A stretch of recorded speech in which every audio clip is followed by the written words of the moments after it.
Okay, Shalom, Shalom, Kwam Yasha'Allah, Koholoimla, Yahweh, Bahashem, Yahushai, Bahashem, Rakha HaKadosh, double honors to our apostles and elders, the great millstone, rule well. And that by the Spirit taught us this beautiful truth. Just want to say the water to all the H.I.M and Akwaf that's out here sincerely keeping the laws, the statutes and commandments of Yahweh Bahashem Yahushai to the best of their ability. This is Yachanan Nawaf, just coming at you with another quick lesson, praying that it's edifying by the Spirit. And wanted to just touch on this quick little article here, something that happened out here in Washington. And I kind of seen the article yesterday, but I didn't get to do anything on it. But this is in The Guardian. It says more than 100 raccoons besieged house of woman who had been feeding them, right? And you can see they deep, man, in this picture. So they got the little video. Let's play the video real quick.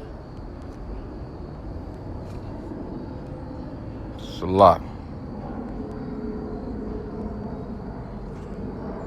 Polsbo, who's been feeding raccoons living around her home for almost 4 decades, found herself surrounded by nearly 100 of the animals on October 3rd, and that's when she called for help.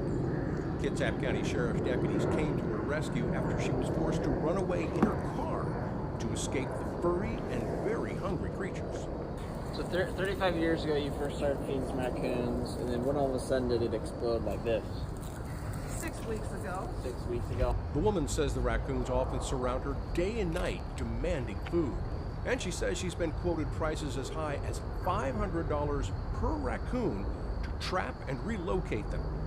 Deputies referred her to the Washington State Department of Fish and Wildlife to help find a solution to her pesky problem. Okay, so you can clearly see $500 a pop, man, to remove all of them. So you're looking at $500 times $100. I mean, times 100 raccoons, and probably even more than that. Because if those things get to having babies, man, hey, they have them, you know, shit, I don't know, 10 at a time or so. I'm not sure exactly. I know we got them in our neighborhood. I've been seeing some pups as of late, you know what I'm saying? But shit, they done got big enough to get out and hunt by themselves, because they normally come out at, you know, evening, at night. They're pretty nocturnal animals that hunt at night. So, and they can have because we had a lot of blighted houses around and shit like that for a minute, so they had a place to, you know, kind of breed quite a bit. But I've been noticing that, you know, the city been tearing down a lot of those houses, so we're not seeing them as much. But they do. I have seen them this year, though, you know what I'm saying? But, you know, you don't want to be feeding animals around your house like that and shit anyway, because you'll attract some shit that you don't want to attract. And I kind of noticed that with one of my uncles and shit. I was trying to tell him, like, hey, you know, he be trying to feed animals and shit like that. You know, just a nature type of person, which is cool. But when you doing it around your house and you got neighbors, that's not cool. You know what I'm saying? Because you attract rodents, and those rodents, you know, start to try and, you know, especially with mice and shit like that, rats and shit like that. You know, neighbors, you should be, you know, be respectable enough to your neighbors to not do that, because it becomes your neighbor's problem as well, which that's what's, you know, going on in this particular article too, because I was reading it. So I'm going to read into it a little bit. It says the woman has not been named, was essentially trapped in her home and scared as the animals can be aggressive. She called the sheriff's office saying the raccoons were around her place day and night after their population exploded about 6 weeks ago. Somehow the word got out in raccoon land, and they all showed up to her house expecting a meal. Okay, it says they were shocked. Says they sent deputies to help the woman. They were shocked. They had never seen that many raccoons in one place. Nobody ever remembers being surrounded by swarm of raccoons. This was a first. The sheriff's office even posted about it on the social media with some extraordinary footage showing the raccoons as if they had decided to hold a convention in her backyard. Neighbors have not exactly been thrilled about the animals. See, that's what I'm saying about, you know, hey, the scriptures talks about, you know, loving your neighbor as you love yourself. You wouldn't want no one, your neighbors around you, attracting a bunch of shit that can possibly get into your house. And I'm talking about as far as rodents, because that's what happened with my uncle. You know, I was telling him all the time, like, you know, you don't want to do that. Stop that shit. And you're really not helping these animals anyway, because if you're not feeding them all the time, you know what I'm saying? If they get used to you feeding them and something say you stop, then they're gonna not know how to hunt for themselves, you know, and you're just gonna be pretty much killing them while you're trying to so-called help them. You know what I'm saying? So it says neighbors have not exactly been thrilled about the animals, who can be threatening and are often nicknamed trash bandits for their dark fur color across the eyes, making them look like mass thieves or trash pandas for their productivity to dive into trash cans looking for scraps. I'll say it's been about the last month or so I've noticed it. Wendy Croak, who lives nearby, told the news, I've had several raccoons in my yard. Recently, my dogs have gotten in a scuffle several times with the raccoons. I've even had to take one of my dogs to the vet after tussling with the raccoon. And I've also noticed there's been a lot more hit raccoons on the main road here. So in reality, you know, if this lady has admitted that she's been feeding these raccoons and attracting those raccoons, then that lady, you know, she can actually sue her for her vet bill for as far as her dog. You know, it might be kind of pushing it, but it could stand in court if she's the one that's admitting, like, hey, you know, well, I have been feeding them, and I, you know, because she's been attracting them. Okay, but it says,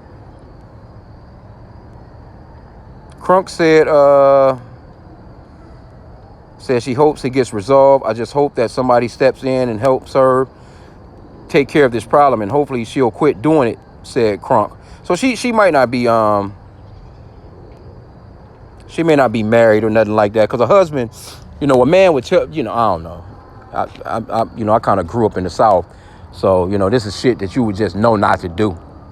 You know, it's almost like the you know, the zookeeper's telling you don't feed the animals at the zoo. You don't want to feed those animals, man.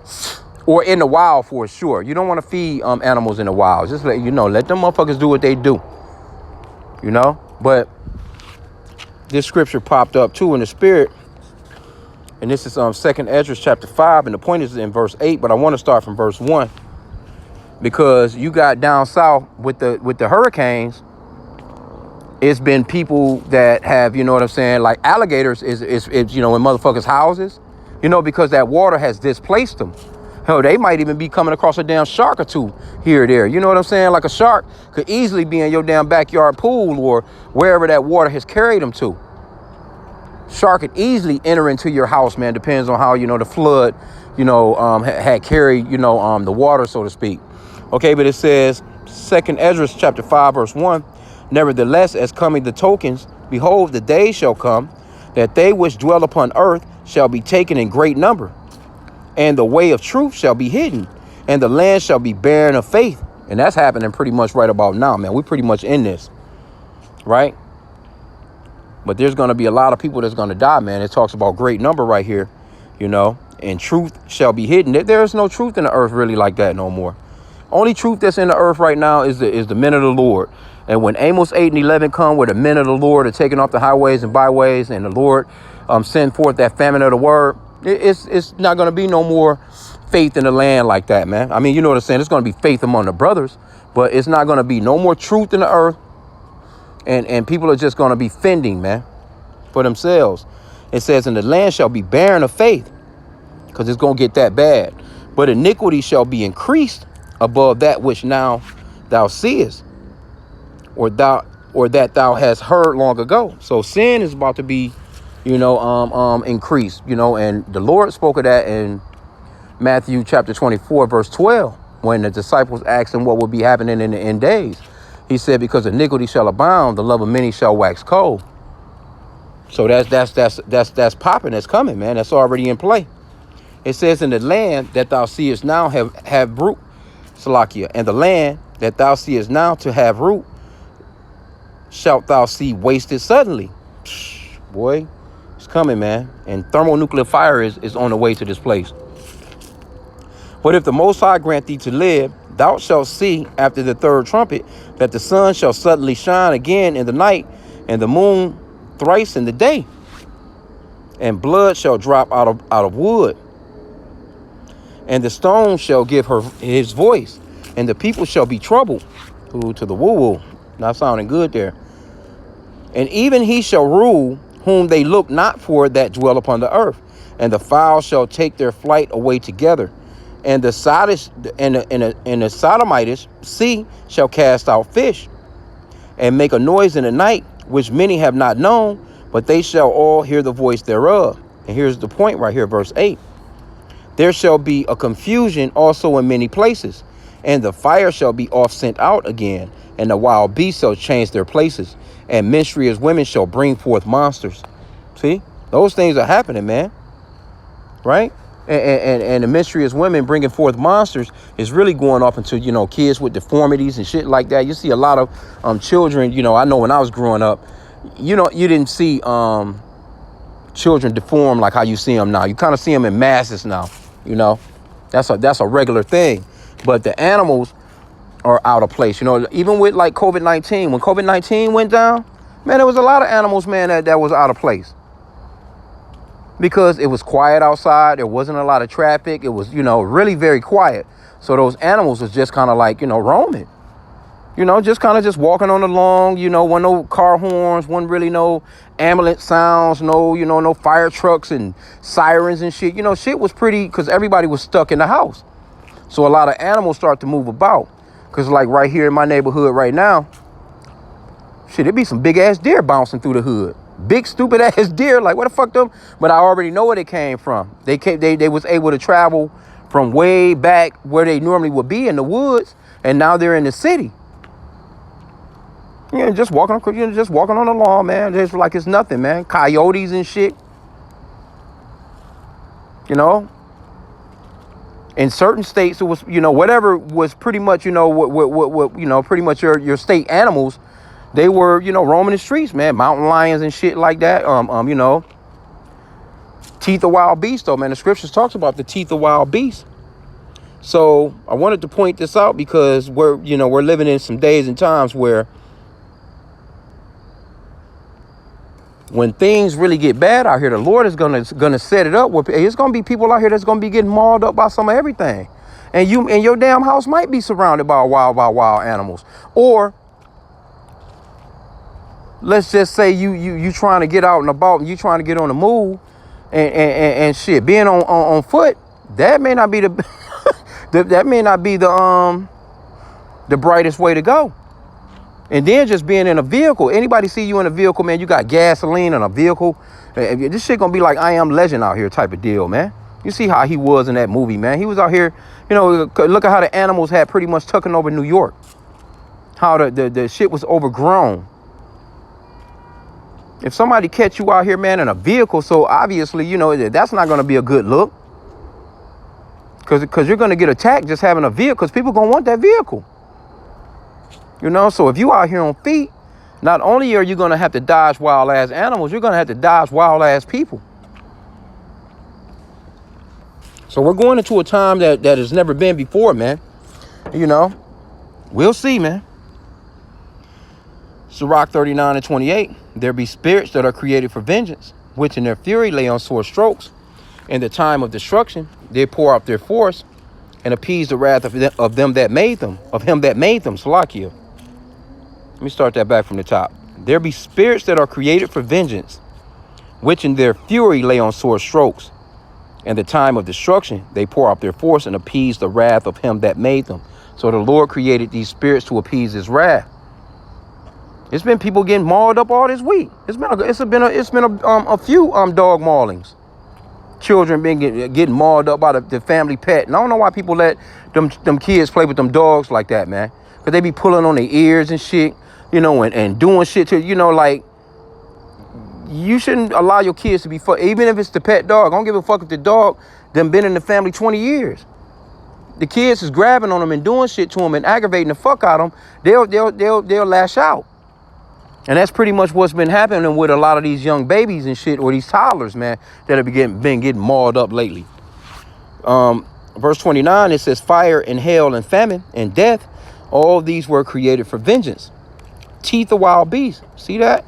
And scorpions, serpents, and the sword, punishing the wicked to destruction. They shall rejoice in his commandment, and they shall be ready upon earth when need is, and when the time is come, they shall not transgress his word. So these spirits of vengeance, the Lord will place those spirits of vengeance on these animals, man, and get down on your ass.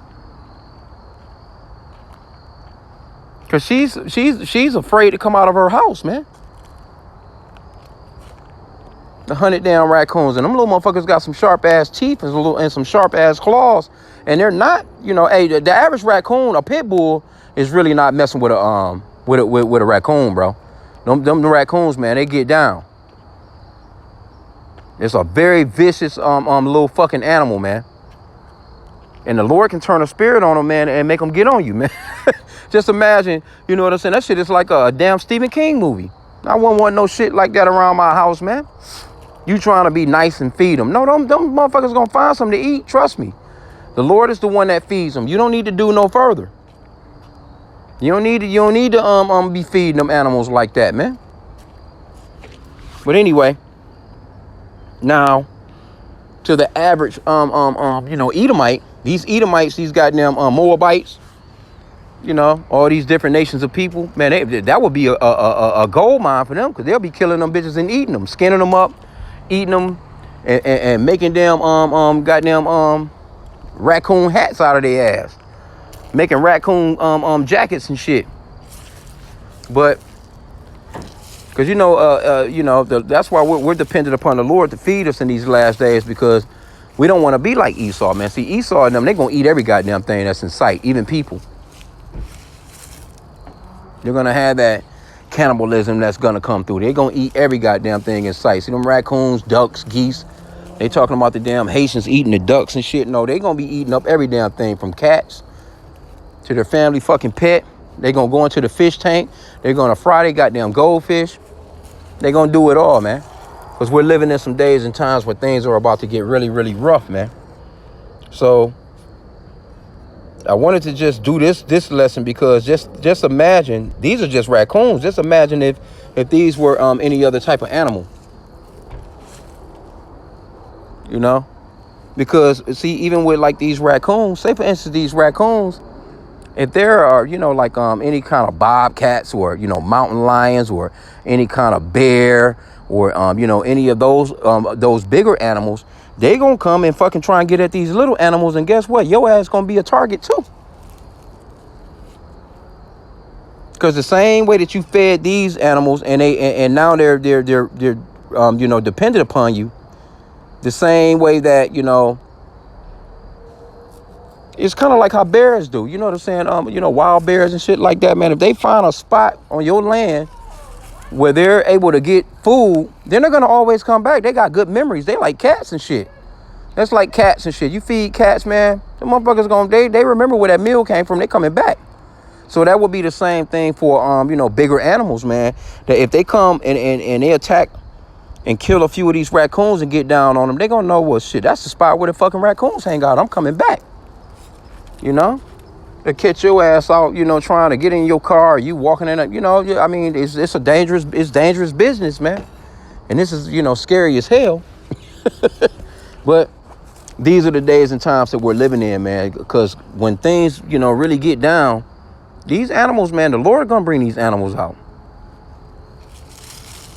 These spirits of vengeance, man, the Lord is gonna put the spirit on these animals to come out here and get the gnawing on your ass.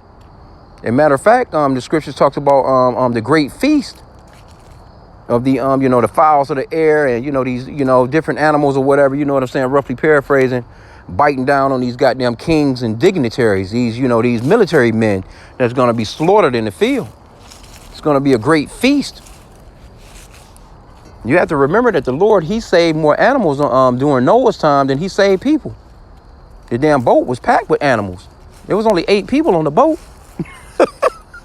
So the Lord, hey, he, his beef is not with the animals. His beef is with you other brute damn beasts. You damn you people that are acting like goddamn animals, man. But anyway, I'm gonna end out there. I didn't want to keep it long. I just seen this and was like, goddamn, I won't want that problem. Like for real. Now, it's a car in the hood with a big stupid ass fire going, bro. I'm hoping these motherfuckers don't burn shit down, man. I'm gonna have to check on that shit. It's a car to move to the hood, man. You know what I'm saying? And they out here They be burning big stupid ass wood piles. You could probably hear that shit crackling from here. Anyway, let me end out there. Pray that the lesson was edifying. Kwame Yashala on the Bible Ball.